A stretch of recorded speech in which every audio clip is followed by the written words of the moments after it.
খুব শীঘ্রই আমরা বাংলাদেশকে গণতন্ত্রে পুনঃপ্রতিষ্ঠিত দেখতে পাব। প্রতি বছর মে মাসের এই দিনটি আমাদের পরিবারে আসে এক বেদনা বিধুর স্মৃতি নিয়ে। এই দিনে শুধু আমাদের পরিবার নয়, বরং সমগ্র দেশই হয়ে ওঠে পড়েছিল বেদনার্ত ও অভিভাবকহীন।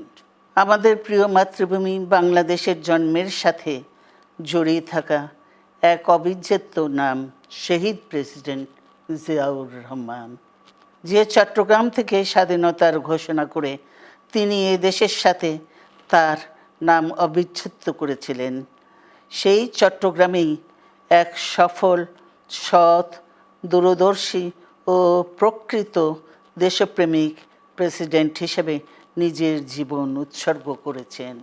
এদেশে গণতন্ত্র, স্বাধীনতা, সংবাদপত্র ও বিচার বিভাগের স্বাধীনতা, স্বনির্ভরতা ও উন্নয়ন এবং নিজস্ব জাতীয়তাবাদ সৃষ্টির অনন্য রূপকার শহীদ জিয়া, যে গণতন্ত্র প্রতিষ্ঠা আর সার্বভৌমত্ব রক্ষার লড়াইয়ে তিনি শাহাদাত বরণ করেছেন, সেই গণতন্ত্র নিরবচ্ছিন্ন যাত্রা আজও বাধাগ্রস্ত হচ্ছে প্রতি পদে পদে। খুব শীঘ্রই আমরা বাংলাদেশকে গণতন্ত্রে পুনঃপ্রতিষ্ঠিত দেখতে পাব। এই হোক শহীদ জিয়ার শাহাদাত বার্ষিকীতে আমাদের অঙ্গীকার।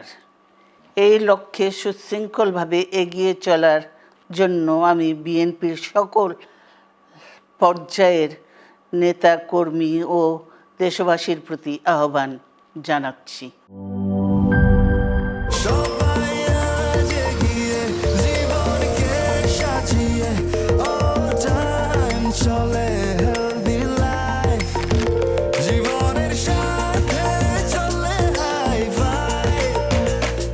চলার পথে স্বাস্থ্যকর all time honeycomb, all time healthy life.